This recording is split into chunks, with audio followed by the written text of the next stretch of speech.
জিলহজের প্রথম তারিখ থেকে 9 জিলহজ পর্যন্ত যেন তারা কোনো চুল না কাটে, নখ না কাটে। ঈদের পরে বা ঈদের দিন যেন কাটে, তাহলে ওই কোরবানির সমপরিমাণ সওয়াব দেওয়া হবে। যাদের সমর্থ নেই শুধু তারা না, যাদের সমর্থ আছে তারাও ওই আমলটা করবে। তারাও যেন নবীজি বলছেন ওই আমলটা করে, যে জিলহজের শুরু থেকে 9 জিলহজ পর্যন্ত যেন তারা তাদের নখ এবং চুলগুলো না কাটে। আর যদি সমর্থ থাকে তাহলে পহেলা জিলহজ থেকে 9 জিলহজ পর্যন্ত যেন রোজা রাখে। কোরবানি না করতে পারে না, আমল তো আমাদের দ্বারা সম্ভব করা। হয়তো আমাদের অনেকের দ্বারা কোরবানি করা সম্ভব না, কিন্তু আমল তো করা সম্ভব। আল্লাহ তাআলা তার বান্দার প্রতি বিধানকে নাজিল করে দিয়েছেন যেন তারা, সমর্থবান ব্যক্তি যারা আছে তারা যেন কোরবানি করে। এজন্য যাদের সমর্থ আছে তারা কোরবানি করে। এখন তো কোরবানি হয়ে গেছে তামাশা, তামাশার জায়গা হয়ে গেছে কোরবানি। 100% মানুষের মধ্যে 95% কোরবানি হয় কিনা তারও সন্দেহ আছে। ভাব দেখানো কোরবানি করে যে আমি গত বছরে ছোট ছাগল দিয়েছি, সামনে বড় করে গরু দিব, অথচ তার ঋণ থাকা অবস্থায়ও সে কোরবানি দেয়। কারণ লজ্জা, মানুষ তাকে লজ্জা দিবে যে প্রতি বছর কোরবানি দিয়েছে এখন দেয় নাই, অথচ তার ঋণ আছে এখনো। ওই ঋণ থাকা অবস্থায় কোরবানি করবেন, গোশত খাইতে পারবেন কিন্তু কোরবানি কবুল হবে না। এই জন্য সমর্থ থাকতে হবে।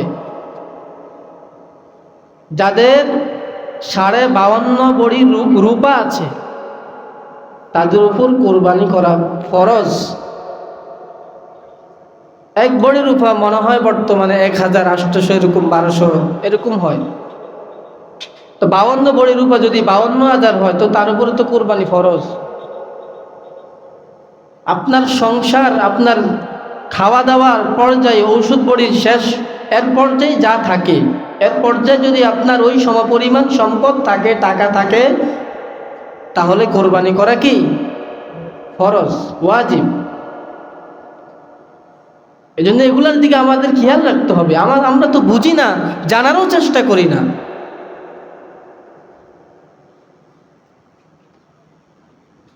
এজন্য অনেকেই এরকম করে যে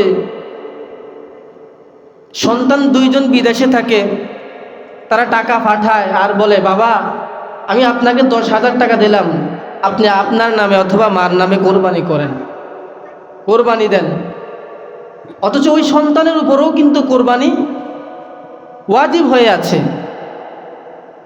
ওই সন্তান কি করে, বাবাকে 10,000 বা 20,000 টাকা পাঠায়, বলতেছে আপনি কি করেন, আপনার নামে অথবা মার নামে কোরবানি দিয়ে দেন। সে মনে করে যে তার ওই কোরবান করলে তার উপরও কোরবানি ওয়াজিব হয়ে যাবে, কোরবানি পরিচালনা হয়ে যাবে। অথচ না, আপনার সংসারে যদি 5 জন লোক থাকে, ওই 5 জন লোকের উপর যদি কোরবানি ওয়াজিব হয়, ওই 5 জন ব্যক্তির উপর কোরবানি ফরজ, কোরবানি দিতে হবে। এই জন্য এগুলোর দিকে খেয়াল রাখা উচিত আমাদের। কিন্তু আমরা তো মন গড়াভাবে চলি, জানারও চেষ্টা করি না, বোঝারও চেষ্টা করি না যে আমাদের কি করতে হবে, কোরবানি কিভাবে দিতে হবে। সুদ থাকা অবস্থায়, ঋণ থাকা অবস্থায় আমরা কোরবানি দেই। মনে রাখবেন, 1 টাকাও যদি ঋণ থাকে, আগে ওই কোরবানির থেকে ঋণ পরিশোধ করা, এটা আপনার প্রতি মারাত্মক উত্তম কাজ। আগে হক আদায় করা, যাদের থেকে আপনি নিয়ে এসেছেন টাকা সম্পদ, এটা আগে প্রদান করেন, তারপরে আপনি সমর্থ থাকলে কোরবানি দেন। ওই সে ভেবে নিয়েছে গত 2-3 বছর তো দিয়েছে, এবছর যদি না দিই তাহলে মানুষ আমাকে খারাপ বলবে, লজ্জা দিবে, ওই দিকে তাকায় কোরবানি দেয়। এখন কোরবানি হয়ে গেছে তামাশা, কোরবানি হয়ে গেছে তামাশার জায়গা। এজন্য আমাদের লক্ষ্য রাখা উচিত, খেয়াল রাখা উচিত আমাদের কি করতে হবে। এই কুরবানির ত্যাগ হযরতে ইব্রাহিম আলা নবিয়িনা ওয়া আলাইহিস সালাতু ওয়াস সালাম থেকে এসেছে। হযরত ইব্রাহিম আলাইহিস সালাতু ওয়াস সালাম ঘরে এসে বলছেন, আসসালামু আলাইকুম ইয়া আহলাল বাইত, ঘরওয়ালারা তোমরা কি আছো, জবাব দাও। তখন হাজরা আলাইহিস সালাতু ওয়াস সালাম আওয়াজ দিলেন।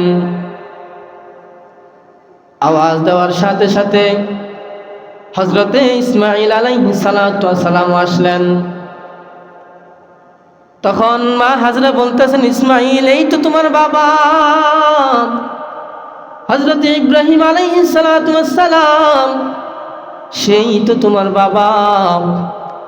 হযরতে ইব্রাহিম আলাইহিস সালাতু ওয়াস সালাম এসে বলতেছেন, ও হাজরা, তোমার সন্তানকে সাজায় দাও, মাওলার দাওয়াতে যেতে হবে। তোমার সন্তানকে সাজিয়ে দাও, আল্লাহ দাওয়াত দিয়েছে, নিয়ে যেতে হবে। হাজরা বলতেছে, কেন? আমার ওই সন্তানকে যদি আমি এক মুহূর্ত না দেখি, আমি মা সহ্য করতে পারি না। তখন হাজরা ওই ইসমাইলকে সাজিয়ে দিলেন। সাজিয়ে দেওয়ার পরে হযরতে ইব্রাহিম আলাইহিস সালাতু ওয়াস সালাম ওই ইসমাইলকে নিয়ে রওনা হলেন। সামনে হযরতে ইব্রাহিম আলাইহিস সালাতু ওয়াস সালাম হাঁটতেছেন, পেছনে তার সন্তান হযরতে ইসমাইল আলাইহিস সালাতু ওয়াস সালাম।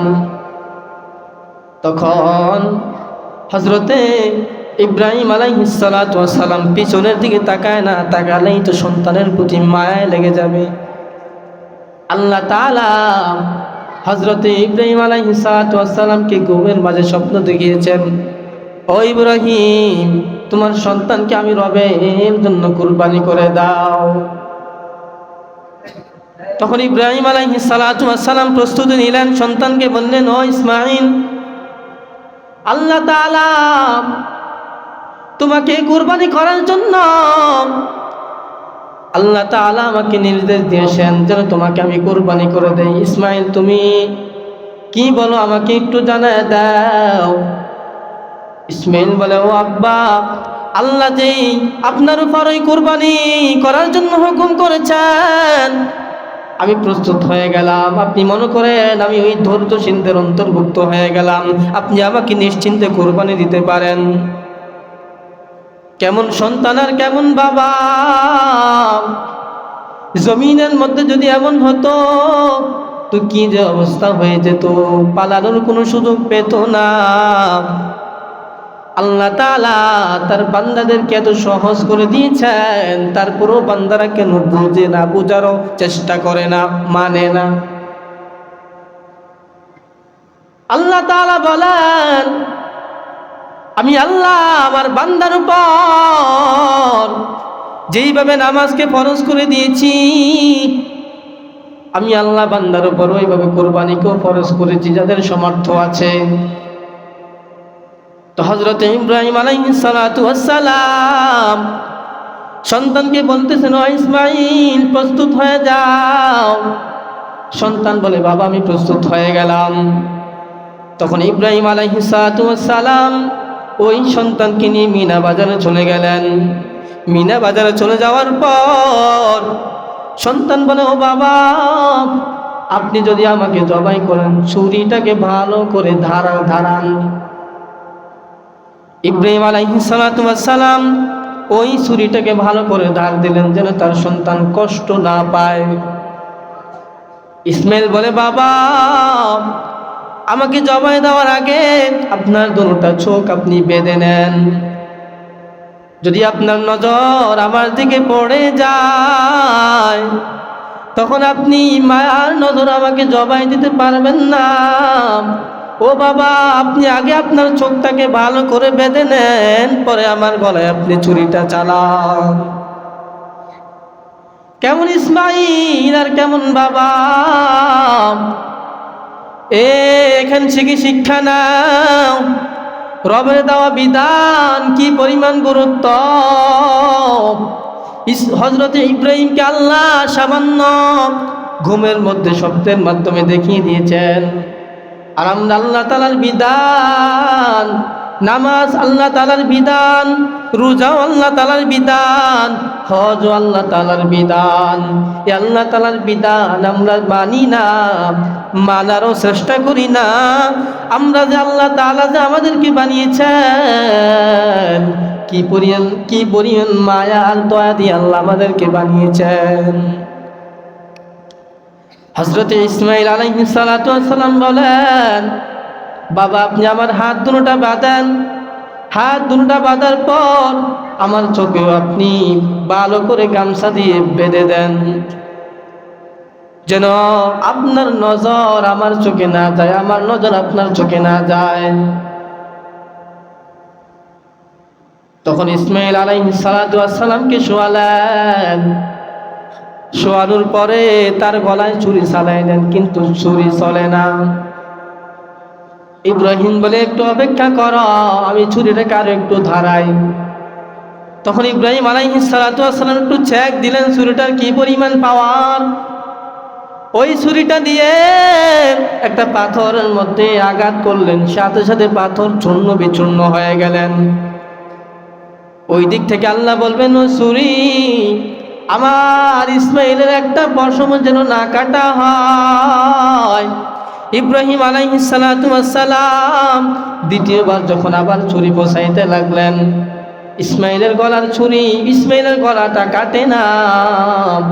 তখন আল্লাহ তাআলা আসমান থেকে জিবরাইলকে দিয়ে একটা দুম্বা পাঠিয়ে দিয়েছেন, আর ওই দুম্বাকে ইসমাঈলকে সরাইয়া ওই দুম্বাকে শোয়াই দিলেন। ইব্রাহিম আলাইহিস সালাতু ওয়াস সালামের চক্ষুটা বাঁধা। ইব্রাহিম আলাইহিস সালাম ওই দুম্বার উপরে ছুরি লাগানোর সাথে সাথে দুম্বা জবাই হয়ে গেল। ইব্রাহিম আলাইহিস সালাতু ওয়াস সালাম বলেন, আমার আল্লাহ মনে হয় আমার পরীক্ষা কবুল করেছেন। চোখটা খোলার পরে দেখতেছেন ইসমাঈল পাশে দাঁড়ানো, আর একটা দুম্বা জবাই হয়ে গিয়েছে।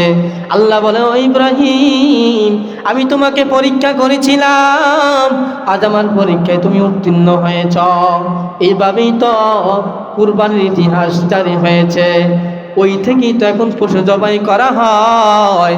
কিন্তু বান্দা তার সামর্থ্য থাকা অবস্থায় কেন জানি হজ করে না, সামর্থ্য থাকা অবস্থায় কেন জানি কুরবানি দেয় না।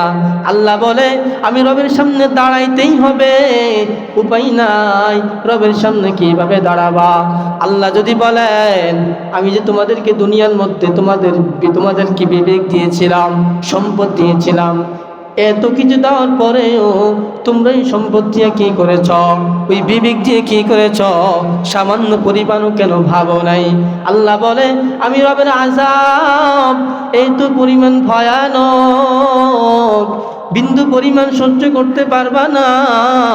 আল্লাহ বলে, ইয়াকুলু ইয়া লাইতানি কদ্দামতু লি হায়াতি ফায়াউমাইযিন লা ইউআযিবু আযাবাহু আহাদ। ওই দিন কিয়ামতের ময়দানের অবস্থা বড় ভয়াবহ অবস্থা হবে। কিয়ামত এত ভয়াবহ অবস্থা, বান্দা বিন্দু পরিমাণ সহ্য করতে পারবে না।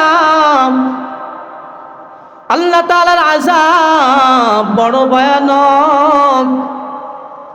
দুনিয়ার সূর্যের তাপ সহ্য করতে পারো না, কেমনে রবে দেওয়া সূর্যের তাপ তুমি সহ্য করবা? একটু ভেবে নাও আল্লাহ তাআলার আযাব কি পরিমাণ ভয়ানক আর কি পরিমাণ মারাত্মক।